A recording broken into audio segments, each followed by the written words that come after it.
So what's good, y'all? We back with another video, and we got some interesting news coming out of the NBA world. And it's funny because last video in the beginning, I mentioned how the offseason was pretty dry and there was nothing going on at all.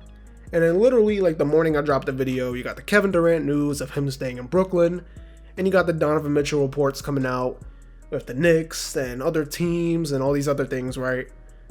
But we're here to talk about that Donovan Mitchell stuff, because there was a report that came out talking about how Danny Ainge and the Utah Jazz would probably want RJ Barrett in a Donovan Mitchell trade. Obviously, I still think the Knicks can get it done without putting Barrett in the deal, considering the amount of picks they have, and they do have some solid young players. But I also saw a report talking about how some people in the Knicks organization would consider trading Barrett in a deal for Donovan Mitchell. Now, first of all, from a Jazz perspective, it's fine. It makes sense. You obviously want the best assets available, and RJ Barrett is probably the best Knicks asset right now.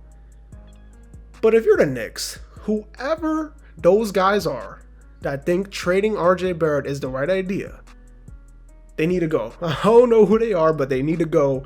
It makes no sense at all to trade away a guy who is 22 years old, coming off his first 20 point per game season. Yes, he has some flaws, but he's getting better and better. Now, why would you trade that for us fans to sit there and watch Donovan Mitchell, who's a great player, but have Donovan Mitchell out there in a backcourt with Jalen Brunson, which is going to be horrible defensively, we all know this. Offensively, it's going to be explosive and fun, we get it. But where's the defense? So you take RJ out of there, a guy who is pretty solid defender, not the greatest, but solid. And then you have Julius Randle with Donovan Mitchell on the offensive end as your top two options. Now, I'm sorry, I'm not the biggest Randle guy. Now, I was, going crazy. I was on the hype train, just like many other Knicks fans when he had that, that crazy 2021 season. But this past season came back down to earth, and he became the Julius Randle that I remember back in 2019 or 2020 when he originally signed with the team. So why would I want to watch that? I don't want to watch that. Whoever idea it is to trade RJ Barrett for Donovan Mitchell, you gotta go. Now, if I'm the Knicks, we're getting this deal done, but I gotta throw in, maybe they want more unprotected picks, because there was the reported trade package that the Jazz had declined of Evan Fournier, Obi Toppin, and 5 picks, 2 of them being unprotected. Now, if I'm the Knicks, I'll probably give you 3, maybe even 4 unprotected picks. I'm taking Obi Toppin out the deal. I'm not giving away Obi Toppin. I don't agree with that. I'd probably give up, it's probably going to offend some Knicks fans, but I'd probably give up quickly, and I love quickly. But I'd probably give him up, considering the fact that Brunson and Mitchell are already star guards in their own right. So it makes no sense to really have quickly on there, unless you're trading Rose as the salary filler instead of Fournier, and then you have Rose, and then you trade like Reddish or one of those guys, or Grimes, who I know the Knicks are desperately not trying to trade.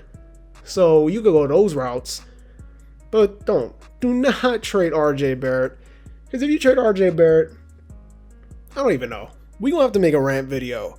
I might go crazy if we trade RJ Barrett. It's not going to be a good sight. It's not going to be good for the people to hear. I'm be tight. Don't do it. It just makes no sense whatsoever. RJ Barrett might not be the face of the franchise, as in the fact that he's this great talent that's one day going to win the Knicks a championship, but he's a guy you keep. He wants to be here. He has expressed it a million times. He expressed it before he even was a Knick. And like I mentioned earlier, he's getting better and better. Why would you want to do that after what you saw what he did in the second half of this past season? Why would you trade him away?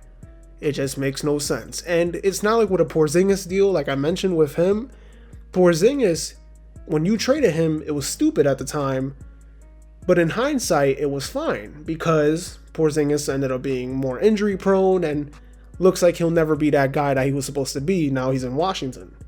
But with RJ Barrett, this deal can completely backfire. He can go to Utah and become this 24, 25 point per game scorer, this solid defender, a good second option for a great team. He can be one of those guys, and you're trading that away for me to sit there and watch Donovan Mitchell and Julius Randle.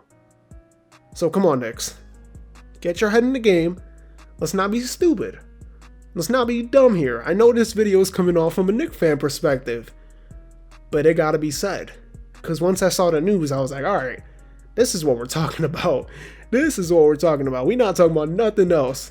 Because all I know is if I see RJ Barrett in a Utah Jazz jersey next season, I'm not going to be happy. That's all I'm going to say. I am not going to be happy. Anyways, that's going to do it. Don't forget to like, comment, and subscribe. Follow me on Instagram and Twitter. Link will be down in the description below. This has been a checkup where we talk hoops and hoops only. And I'll see you on the next video. Peace.